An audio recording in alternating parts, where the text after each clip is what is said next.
We're going to be doing an awesome upgrade to the IC-705 today. A lot of you might be like me, and when you received your IC-705, you were a little bit disappointed to see that there was a micro USB plug. Now, I don't really like micro USB, mainly because I can't find decent cables for it. I don't have that many. I have some low quality ones, but I don't really want to use low quality ones with this because RF gets in and out of the radio. They're not really that strong. I mean, they're a bit flimsy, those connectors, and I just don't like them. The good thing is though, is that there is a fix, and it has been done by Ben KD9LJF.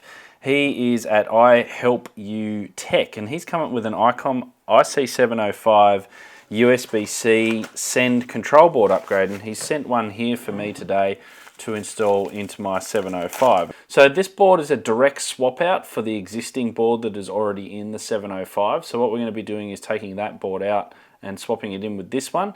Now, it's not just USB-C here that it also upgrades. Ben also says on his website, you're not going to get increased charging from this. You're only going to get 5 volts at 7.5 watts from the charger, but that's fine. He's also upgraded, and just in his words on the website, the send ALC circuit has been upgraded for additional protection for connecting external amplifiers. The original board from Icom was only capable of switching less than 30 milliamps of current on the send line. Connecting an amplifier that operates by switching 12 volts to ground would likely fry your original board as it did for mine. Our new control board has upgraded MOSFETs for the send line that can handle up to 1 amps of current, and we've also added a Zener diode to protect against voltage spikes above 16 volts. Let's get on with it and let's install this board. So the first thing we need to do with the 705 is we need to power it off, make sure that the power is completely off, flip it over here and take the battery out. Then we need to flip the radio over, and what we're going to be doing is we're going to be using a Phillips head screwdriver, and I've just got a little jeweler's Phillips head screwdriver here, and we need to remove first of all these 4 screws on the 705 that hold the faceplate to the radio, and just work your way around. Don't put too much pressure. I'm just sort of holding this off my bench because obviously you've got the tuning knob and everything that the radio was resting on there, so we don't want to put too much pressure on that. So just take out these screws. There is a critical step coming up too when you remove one of these last screws. You want to be very, very careful. We need to remove this top screw here on the top of the radio and this bottom screw. Now this is very critical. I was mentioning about just holding the radio while we were taking those 2 screws out.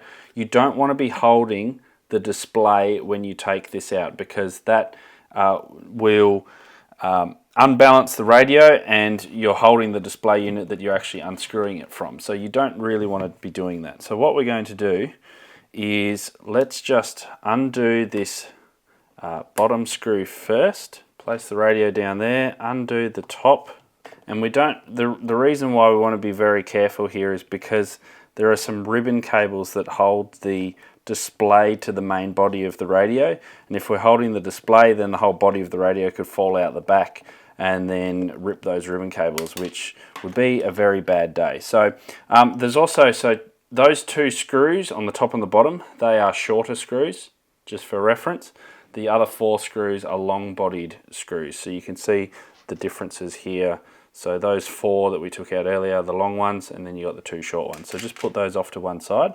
Okay, now what we want to do is put the radio on the back, on its back side like this. And then what we're going to do is we're just going to pop up the display here and just pull the display off and just out towards you. So you can see there those ribbon cables, and we can just balance the display like that. You can take these ribbon cables out if you want. They just pop straight out if you feel more comfortable in not having the display there, but what we're going to do is we're just going to leave it as is, and we'll just turn it off to the right here, because we're going to be working on this is the control board here.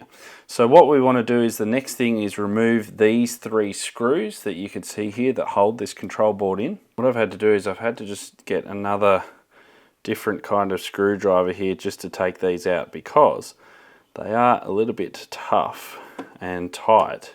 And I'm just being rather careful with these just to make sure that we don't burr them. You can see they're just supporting the body of the radio as well as you turn those, because We don't want to be breaking anything.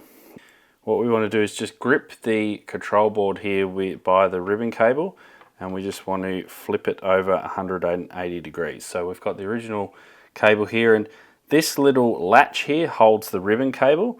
So with the latch down, that means that the ribbon cable is secured. So what we want to do is we want to flip that up. So what we're going to do is just use our fingernail to just flip that up into the up position and just pull that ribbon cable out. We can get our replacement board. Now the latch on this is a little bit different.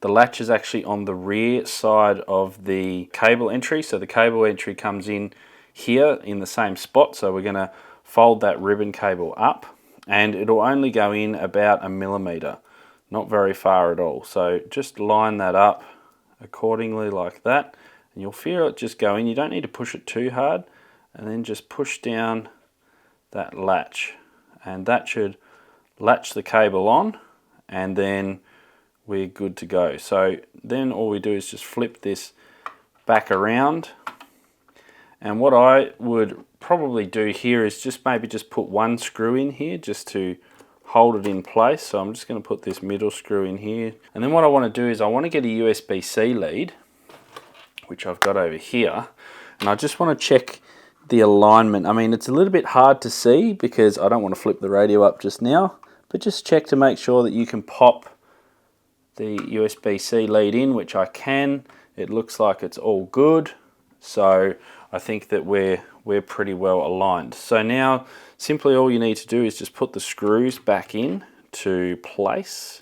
And what we're going to do is just carefully move this back around, and what we'll do is we'll just fold this display back in the way we had it before, and then we can put our screws back into the top of the radio, bottom screw. And now that we've got those in, let's just check the alignment again. So just having a look here. So the USB-C lines up pretty good there. You can just see in the light. The 3.5mm jack is also good. You can also remove this rubber boot here temporarily too if you want to help with alignment, but you don't really need to. It goes in quite well. So we've swapped that out, and now all we've got to do is just put our 4 screws back in, and we can plug it in and test it. It is always a good idea just to keep the original board just in case you do need it at a later date. So I'm just going to put that in the original static control bag, and then what I'm going to do is I'm just going to store this with a little label that says what it is on it. Now Ben does say that if you turn the radio on and it's transmitting straight away, you might need to just check the alignment of the ribbon cable. So I'm just going to turn my radio on. Looks good, it's not transmitting, that's fine. I'll plug in my USB-C cable. Plugged in, and I can see my charge icon there on the screen is lit up. If I plug it out, disappears, so that's good. Let's go and plug it into a PC. And I already come across a problem. I used a USB-C charge cable, not a data cable, so I didn't recognize it at first, or the computer didn't recognize it. So now I plugged in a USB data cable with the charge symbol, but now I've got USB COM, and I've got my USB audio codec showing, and I've also got my COM port for the IC-705. So that's job done. So thanks Ben for sending this board out. Again, check out the link in the description below if you want to get one of these and upgrade your 705. This is going to be an awesome little upgrade, and also great protection for my transverter systems as well, and amplifiers plugging into the side there too, not just USB-C. Now the Icom IC-705 is truly an awesome radio. I absolutely love this. If you don't have one, then you definitely need to get yourself one. If you don't believe me, or you don't know what all the hype is about, then check out these videos here, and these will definitely convince your mind, and you'll be wanting to buy one like literally straight away.